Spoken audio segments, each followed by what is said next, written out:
Hello friends, मैं Rachna Amarnath happy literature channel में आपका स्वागत करती हूँ। So friends, in this video I am going to discuss few important topics, in fact few important question from the short story birthday written by Vaikom Muhammad Bashir. So the first question is, write a short note on irony in birthday. तो चाहे question आए irony के ऊपर या फिर humour के ऊपर या फिर कॉन्ट्रास्ट के ऊपर, आपको सेम आंसर लिखना है। तो आयरनी का मतलब क्या होता है? एक कॉम्प्लेक्स फॉर्म ऑफ ह्यूमर होता है, मतलब किसी चीज़ को बताने का ऐसा तरीका जो सुनने में जोक लगे लेकिन उसके पीछे ना बहुत ही डीप मीनिंग रहता है, या फिर जो हम बोलते हैं उसका एक्चुअल जो मीनिंग होता है उसका अपोजिट होता है। तो इसको बोलते हैं आयरनी। तो ये शॉर्ट स्टोरी में बशीर जी ने कई सारी ऐसी बात बोली है जिसे सुनकर बहुत ही हंसना आता है, लेकिन एक्चुअल में उसका जो मीनिंग होता है वो उस स्टेटमेंट से अपोजिट रहता है। अपने ह्यूमर के थ्रू सोशल रियलिटी को बताया कि एक फ्रीडम फाइटर की कैसी कंडीशन है सोसाइटी में, एक राइटर की कैसी कंडीशन है। Let's start with an introduction. Birthday is a short story written by Vaikom Muhammad Bashir. He was popularly referred to as Baipur Sultan and was a writer of Malayalam literature.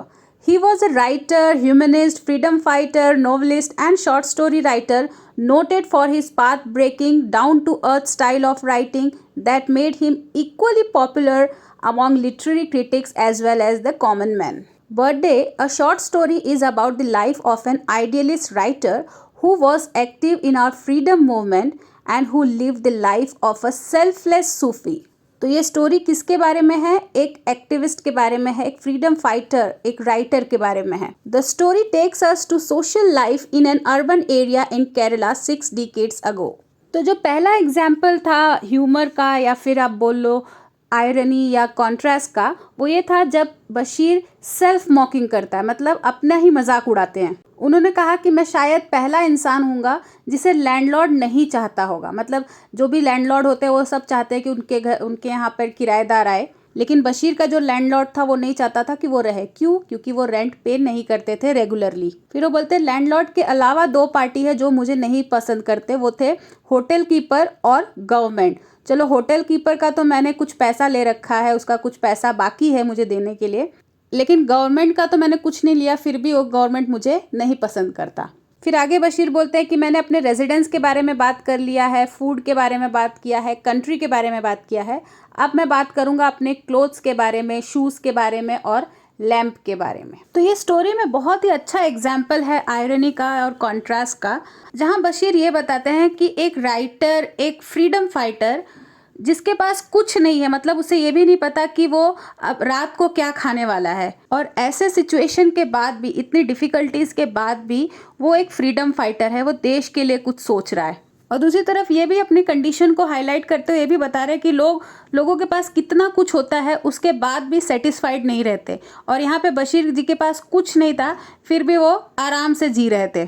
तो जब इनके appearance को describe किया जाता है story में तो ऐसा लगता है कि कितने अच्छे, वेल सेटल्ड और अच्छे घर से बिलोंग करते हैं।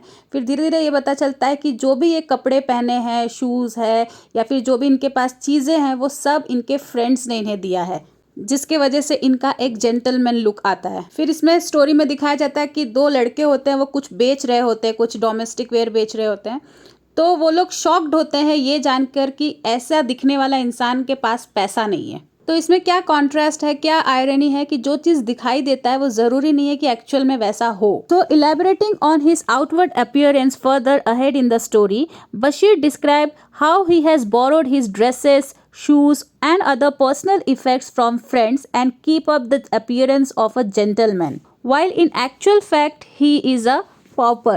Pauper मतलब बहुत ही गरीब। He is cultured, good looking and carries the bearing of a somebody, कि ये कुछ हैं, and other addresses him sir. 2 boys hawking some domestic wear are scandalized मतलब शॉक्ड हो गए when the author is compelled to reveal to them that he has no money. तो almost ऐसा ही situation एक बार और आया जब एक वुमन जो कि दूसरे स्टेट से आई थी, वो बशीर जी को सिड्यूस करने की कोशिश कर रही थी। तो वहाँ पे बशीर जी ने क्लियर बोल दिया कि उसके पास कुछ पैसे नहीं हैं, उसने अपनी कंडीशन बताई। तो वो शॉक्ड रह गई, वो उसकी कंडीशन जान के कि मुझसे भी बुरी कंडीशन में कोई हो सकता है क्या। a young woman refugee from other states who come to the author's room and tries to entice him into dalliance and presumably for monetary consideration also get the shock of her life when she bluntly told of the real poverty around him। फिर जो एक mister P का जो एक character था, personality था, जो एक शॉपकीपर था प्लस एडिटर था, जिसे बशीर जी अपना आर्टिकल लिख कर देते थे और वो अपने नाम पर उस आर्टिकल को प्रिंट करवाता था। ये भी एक आयरनी का एग्जाम्पल था। जो अपने आप को बहुत ज़्यादा इंटेलेक्चुअल कहते हैं, उसकी कंडीशन भी इस स्टोरी में दिखाई गई। The paradox of having to share with Gangadhar the idealistic youth leader. ये गंगाधर नाम का एक आइडियलिस्टिक यूथ लीडर था जो बशीर जी का फ्रेंड था। वो उसके घर आया था, बशीर जी के घर आया था। उसे एक रैली में जाना था तो उसे पैसे की ज़रूरत थी। अब आप सोचिए कि कैसी कंडीशन थी कि इनको बशीर जी से पैसा लेने आना पड़ा। मतलब पैसा नहीं है लेकिन फिर भी इनको रैली में जाना है, फ्रीडम मूवमेंट में पार्टिसिपेट करना है। तो इन लोग का कितना सेल्फलेस नेचर दिखाया गया है और उनका डेडिकेशन नेशन के लिए जो उनका डेडिकेशन था वो किस तरीके से यहाँ पे प्रेजेंट किया गया है। तो बशीर ने एक लोली पेड सर्वेंट से कुछ पैसे उधार लिए थे। अब उस पैसे में से आधा पैसा इन्होंने गंगाधर को दे दिया था। Now let's conclude this answer. Birthday is not a story that carries the hilarious humor of the later Bashir. It is a grim मतलब serious, razor's edge kind of story which is redeemed by stray strokes of humor। मतलब ये hilarious humour नहीं है कि बहुत funny हो ऐसा, बल्कि जो इसमें ह्यूमर है वो बहुत ज़्यादा सीरियस है, बहुत ज़्यादा सेंसिटिव है। तो फ्रेंड्स ऐसे कुछ और क्वेश्चन है जो बहुत इंपॉर्टेंट है, जैसे सिग्निफिकेंस ऑफ टाइटल बर्थडे। तो इस स्टोरी का जो टाइटल है उसको आपको एक्सप्लेन करना है कि ऐसा टाइटल क्यों रखा गया है, उसका क्या इंपॉर्टेंस है। तो इस आंसर को लिखने के लिए आपको स्टोरी पता होना ज़रूरी है, इसका एटलीस्ट समरी पता होना चाहिए। तो समरी मैंने ऑलरेडी अपलोड कर दिया है, आप प्लेलिस्ट में जाके चेक कर सकते हैं। तो इस आंसर के लिए आप इंट्रोडक्शन सेम लिखिए जो मैंने इस क्वेश्चन में दिया है, वही लिखना है आपको। और कंटेंट में आप लिख सकते हैं समरी को कि किस तरीके से बशीर जी का बर्थडे था, वो कितने एक्साइटेड थे, लेकिन पूरे दिन उनके साथ क्या क्या हुआ, उनका स्पेशल डे किस तरीके से इतना बुरा डे बना, वो सब कुछ आपको इसमें एक्सप्लेन करना है। फिर अगर हम नैरेटिव टेक्निक की बात करेंगे, अगर ये क्वेश्चन आ गया explain the narrative technique used in the short story birthday, तो आपको लिखना होगा कि यहाँ पे फर्स्ट पर्सन नैरेटिव टेक्निक को यूज़ किया गया है, मतलब ऑथर खुद ही नरेट कर रहा है स्टोरी को, अपने एक्सपीरियंस को। तो यहाँ पे रीडर जो है ऑथर के नज़रिए से सारी चीज़ों को देख रहा है, समझ रहा है। इसके बाद जो इम्पोर्टेंट क्वेश्चन है वो है discuss birthday as a story of stark realism. मतलब ये स्टोरी जो सोसाइटी का जो क्लियर फेस है वो दिखाया है। तो इसमें फिर से आपको इंट्रोडक्शन देना है, फिर आपको बताना है कि ऑथर की कैसी कंडीशन थी, कितने पॉवर्टी में वो था, कि बशीर जी आर्टिकल लिखने में उसका हेल्प भी करते थे। इनफैक्ट वो पूरा आर्टिकल लिख कर देते थे, उसके बाद भी एक कप चाय उसको वो नहीं पूछ रहा था।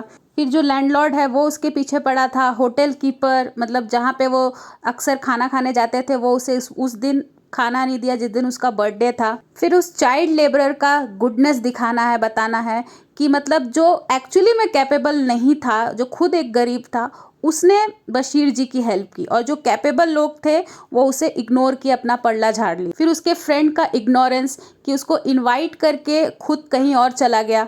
तो इस आंसर को आप इजीली फॉर्म कर सकते हैं, बस आपको स्टोरी जानना ज़रूरी है, या तो कम से कम समरी जानना ज़रूरी है।